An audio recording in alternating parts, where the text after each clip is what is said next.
சுழலும் கோள்கள் அவன் சொல் கேட்கும், அவனை தொழுதால் போதும் நல்லதே நடக்கும். ஆனை முகனை தொழுதால் நவக்கிரகங்களும் மகிழும்.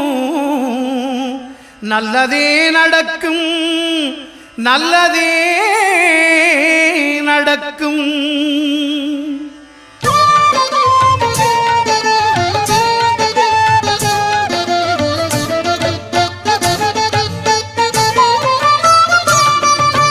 ஒன்பது கோளும் ஒன்றாய் காண அங்கு கற்பகம் என்னும் கடவுளின் மெய்யில்.